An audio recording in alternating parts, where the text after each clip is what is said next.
Good afternoon, everyone, and thank you for joining JINSA for this webinar update on Israel at war. JINSA, of course, remains extremely concerned about the situation in Israel, the threat that Israel faces from Hamas, from other Iranian proxies. We are tracking all of the developments.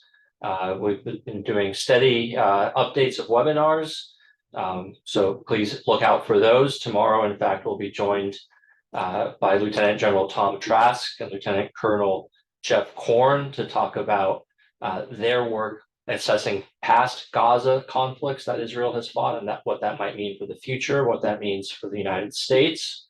We're also continuing to do analysis and updates. We have a daily update that goes out every morning on the latest in terms of the fighting. If you're not receiving that, please make sure to subscribe at jinsa.org.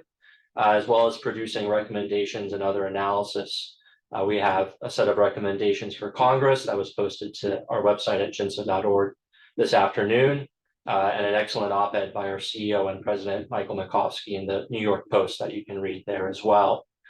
This afternoon, I'm joined by JINSA's Senior Vice President for Israeli Operations, retired Major General Yaakov Aish, who also served as the Israeli Defense Attaché here in Washington during the 2014 conflict, Operation Protective Edge, and as the head of operations for the Israeli General Staff, who can give us insights into both the day-to-day, what's going on the ground, as well as what we can expect to happen in the near term. So, General Aish, thank you for joining us. Thank you for having me.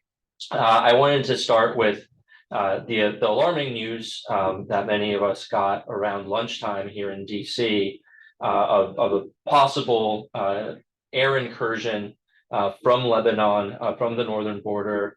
Drones or paragliders was what was reported. Alarm systems went off all across the north in Israel. Can you give us an update as to whether anything actually did happen or not? Well, in a second, I'll try to describe what is going on in the different arenas in Israel. Anyway, in the north, nothing had happened. It is kind of a mistake, but I'm not sure if it's a technical problem or a human mistake in our side. Trying to debrief and investigate the situation right now, but definitely no event, no drones, nothing or penetrated the border at the north. And this is the situation right now. That being said, there have been some sporadic attacks coming from across the Lebanese border over the last 24 or 48 hours. Can you tell us a little bit about those? Okay, so the attacks in the north obviously derived from the last incidents. One had happened at the southern part of the Golan Heights, where a terror squad was trying to launch some mortars towards the southern part of the Golan Heights. They were eliminated, and then on the Lebanese border, there were few incidents with either Palestinians that were sent by Hezbollah or by others, and some launching by Hezbollah that led to a limited retaliation by us, and us killing something like 5 terrorists at the other side of the Lebanese border. So obviously, together with what have happened in the last 4 days in the Gaza Strip, Deterrence is part of the business. With that, we have a better readiness and a better awareness at that sector. So I can tell you that the home front and the other forces, such as the Northern Command and the relevant divisions, are in a high readiness at that sector as well.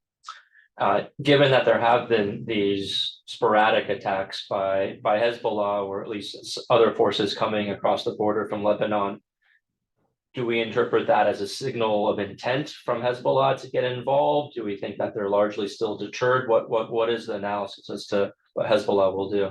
So it's a very important question about what are the intents of Hezbollah. What definitely we can see now by Hezbollah allowing Palestinians or Hamas-affiliated organization to launch and to try and penetrate the border from the southern part of Lebanon is definitely their way to show solidarity, their way to show some support to what is going on with the Hamas, their way to pay their 20 cents.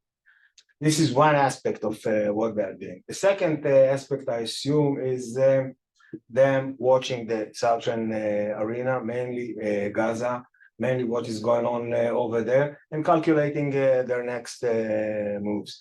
Obviously, by them being involved in that way, by using their own proxies, which is Palestinians, they can show a certain level of involvement and decide when and where and how they would like to interfere, if at all. Definitely, by that, they are playing their part at the moment, and they are keeping the cards near their chest. So I'd like to maybe return to the question of what can be done to deter Hezbollah from entering the conflict, but in a little bit, but maybe shift focus to the southern theater and what is going on around Gaza. Has the border been secured, or is the IDF confident that that they've sealed off possible infiltration? Okay, so I'll try to describe in few words what happened. The atrocities are so complicated to describe it. But when you look at what have happened since 6:30 in the morning of Saturday, October 7th, we are talking about full coordinated assault on 20 different places along the fence, penetrating the Israeli border, from there moving to something like 20 villages and kibbutzim along the fence, penetrating those that they have succeeded to penetrate, and killing whoever they have seen. When I'm talking about killing, I'm talking in certain cases about literally slaughtering men, women, children. And I won't go and describe the atrocities that they have done over there. Since then, the IDF, with the other defense agencies in Israel, reinforced that area and started to clear up the villages, the kibbutzim, and to resecure the border. Basically, we are in almost full control, I would say, that area surrounding the Gaza Strip. The reason why I'm using the word almost is because every now and then, to include today, near one of the kibbutzim at the northern part of Gaza, we have identified another attempt to infiltrate the border. We killed those that were trying to do it, those terrorists of the Palestinian Islamic Jihad. And in other sector, we identified another attempt to infiltrate into the Israeli area. And again, we killed those terrorists.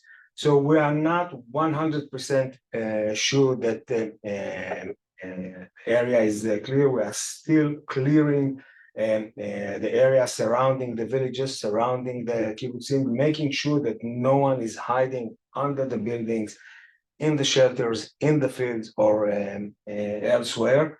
And at the same time, we are defending from any new attempts, to infiltrate into. So this is the situation over there. A lot of forces were allocated for that purpose. Commanders got responsibilities on the different villages and kibbutzim, and this is the situation at the moment.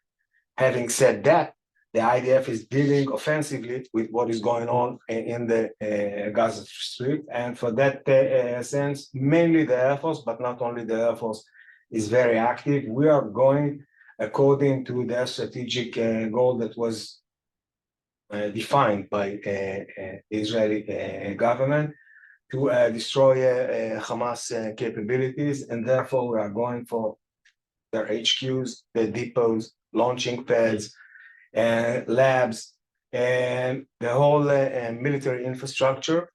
We are using whatever we can to avoid collateral damage, still using some other techniques that they were using in the past, not at the same volume, but we are urging the population to evacuate certain areas where we are going after Hamas infrastructure. And I can urge those who are with us now to go into the internet and see the results. The results are devastating due to the fact that Hamas have embedded himself into the population, the civilian population inside Gaza, all over. It doesn't matter on what neighborhood you are talking, Jabalia, Bet Hanun, Gaza, Rimal, El Furqan. These are neighborhoods that you are not sure when you are analyzing the picture, when you are analyzing the intelligence. Is it a camp? Is it a military compound? Or is it a civilian neighborhood? Definitely, that's what they did above the ground and under the ground, and that's why we are attacking those targets heavily in the last 4 days, and there is a lot more to do in the next, I would say, few weeks. So you mentioned the underground, and I wanted to ask about that because that was one of the features in the 2021 conflict, which the IDF called the Metro Network, but this vast network of subterranean tunnels that were used not for infiltration into Israel as it had been in the past, but for command and control and storage of material. And those were, through Israeli airstrikes, largely destroyed in 2021. Do we know if those have been rebuilt? Is that tunnel network still an important asset for Hamas? Just for our participants, there are different types of tunnels. There are those tunnels that were dug in order to use as shelter. There are those who are depots. There are those who were dug in order to use them as HQs. There are those tunnels that were dug in order to infiltrate Israel. These are different purposes, different tunnels, different locations. Definitely, they are using them for defense purposes. Their whole leadership is either under the ground or moving to the other side of the border into Sinai in order to hide. And wherever we are aware from intelligence resources that are using certain tunnels for those purposes, we are attacking them. As far as we know, and I'm very careful here, until now, we haven't identified any tunnel penetrating the Israeli border, as we've seen in Operation Protective Edge. It doesn't mean that something like that doesn't exist, although we have built a very effective underground subterranean obstacle. Nothing is 100% proof. We can see, as an example, Iron Dome, which bring defense with a very impressive performance, but nothing is 100% proof. Speaking of Iron Dome, we are continuing to see rocket fire coming from Gaza. I believe in particular Ashkelon, Ashdod were targeted in the last 24 hours. Are we seeing the volume of fire decrease? Is it holding steady? What sort of launch capability does Hamas still have? So I'm not fully into the details. Definitely, it's not the same volume that they were using it the first and the second day, but still, we've seen them launching this noon. We've seen them launching during the morning. They were trying to aim towards Ashkelon, Ashdod, and the central part of Israel. Iron Dome, as we have seen in different many operations, is a very good line of defense, but nothing is 100%. The best defense here is to eliminate those capabilities inside. And that's why the Air Force and the other forces active offensively inside Gaza are highly important in the next few weeks. So speaking of that, we've seen a mass mobilization of reservists, I think 360,000 at this point, troops massing around Gaza. It seems like preparations are being made for a ground offensive. I mean, I guess, first of all, what can you tell us about whether there will be a ground offensive and why Israel might be considering one, given that since 2014, for almost 10 years, it feels like the IDF has resisted going in, has relied on the Air Force's precision strike capability instead. So why would air power not be enough to deal with the challenge this time around? I won't go into operational plans of the Israeli Defense Forces. I'm not fully aware what are they. Definitely for different purposes. The IDF needed to mobilize the reserve. As you know, we have a very strong regular army based on mandatory service, but above that, our backbone is really our reservists, as you can see today. So for different purposes, the home front, the Air Force, the intelligence, to reinforce the forces that are deployed surrounding the Gaza Strip, and to reinforce some other sectors that we didn't have the time to discuss, such as Judea and Samaria and elsewhere. We needed to mobilize reservists, and that's exactly what we are doing. Once our reserve units are recruited, basically they are the same as the regular army or military. This is what vis-a-vis the future plans. Let's wait and see. And it's not that only the Air Force is active right now. The Navy is very active, and they did quite a lot with the maritime domain. And the other services are highly active. Everyone according to its mission. And the mission was first of all to clear up the area that was penetrated, villages, etc., secure the border, move to offense. What type of offense, when, why, how, in what capacity? Let's wait and see. I guess turning back to the multi-front challenge that Israel faces, even while it's focused on dealing with the very clear and present threat of Hamas in Gaza, what steps is Israel taking to deter Hezbollah? Is Hezbollah deterrable? Is the U.S. naval presence? We have sent one carrier group, now a second aircraft carrier is coming into the Eastern Med. Is that contributing to deterrence as well? I think the fact that we have mobilized the reserve and certain activities are done in the different sectors, north, south, Judea and Samaria, plus the home front, are the main important activities if you want to deter. And first and foremost, to be ready to act in the different arenas. Vis-a-vis the U.S. presence, I think first and in this case, they were deployed for to serve American concerns and interests. Having said that, the support, as we heard it yesterday from President Biden, is something, you know. Today I got a picture from a friend from Tel Aviv highway, you know, thank you, Mr. President. And you see the picture of the US president. That's how Israeli citizens feel today. We know to appreciate it. We don't take it for granted. And part of our readiness in many sectors is based on these special relations. I know that from my years over here as a defense attaché and as a J3. And in that sense, I think the US presence can contribute to that readiness in many areas without describing them in details, just by being there, i.e. logistics, intelligence, munitions, and many other options. At the end of the day, let me emphasize, we are there to defend ourselves by ourselves.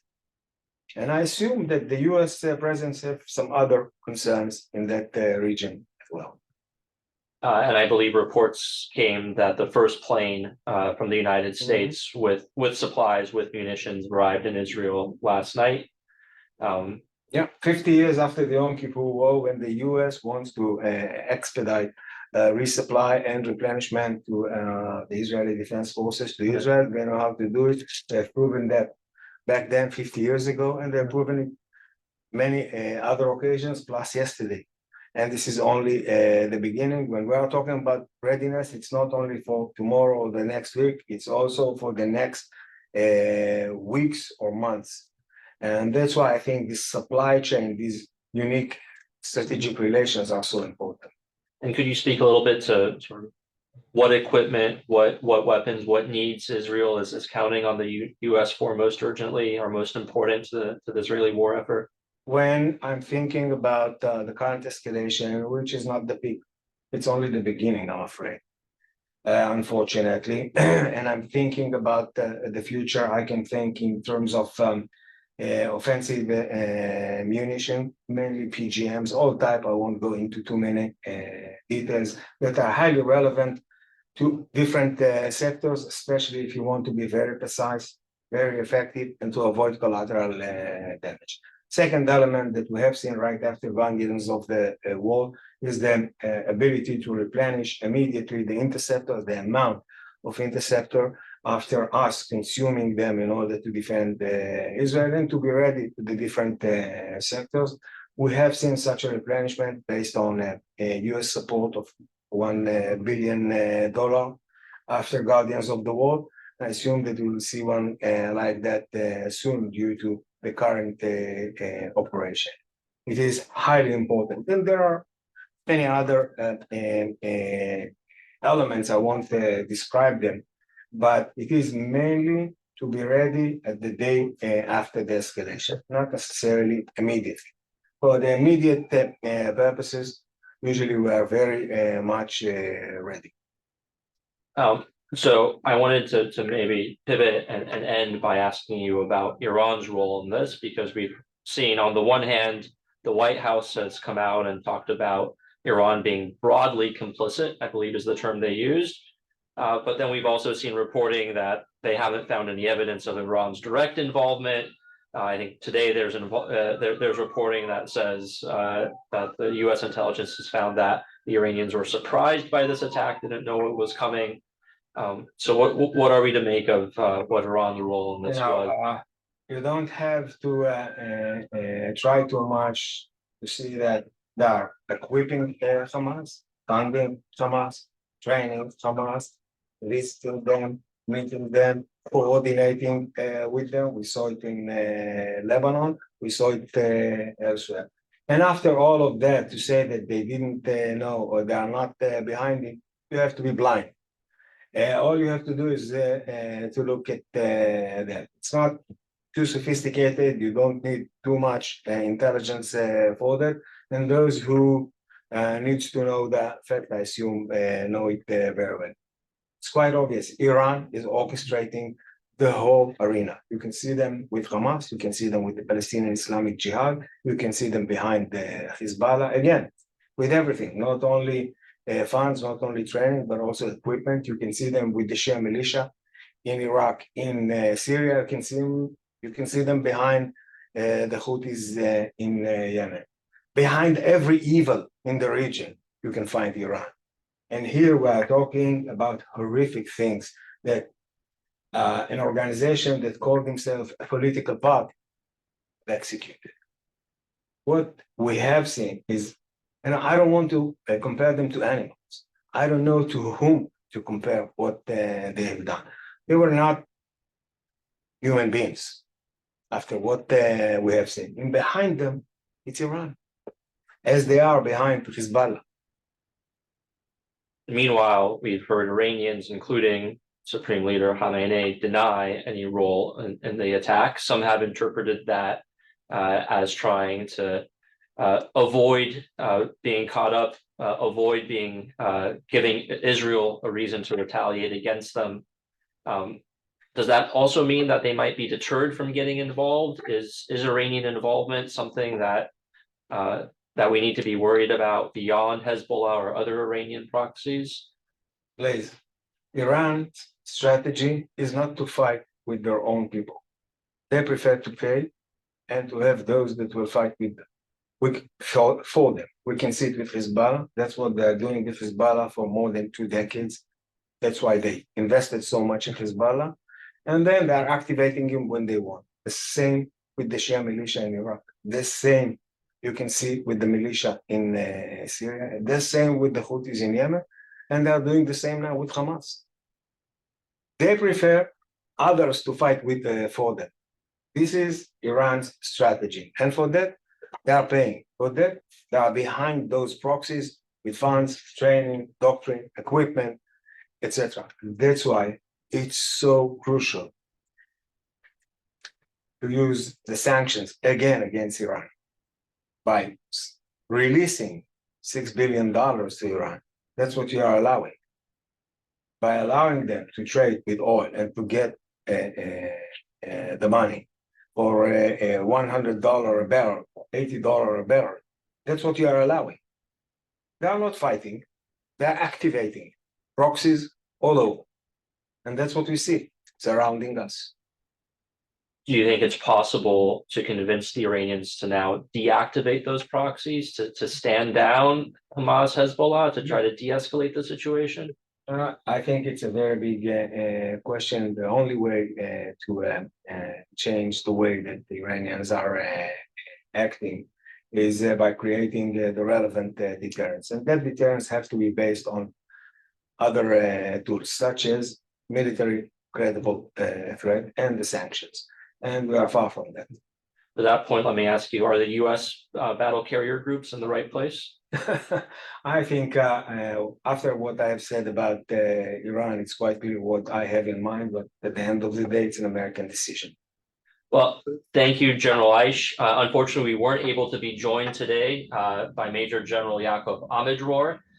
He was called into important consultations, but we hope to have him and General Aish next week for further updates. Meanwhile, we will have a webinar tomorrow looking at the US military perspective on what has been learned from previous conflicts in Gaza with Lieutenant General Tom Trask and Professor and Lieutenant Colonel Jeffrey Korn. I invite you all to register at jinsa.org, as well as check out the analysis and updates that JINSA is producing on this. Thank you all for joining in today. Have a good afternoon and look forward to seeing you on future JINSA webinars. Thank you. Thank you, General.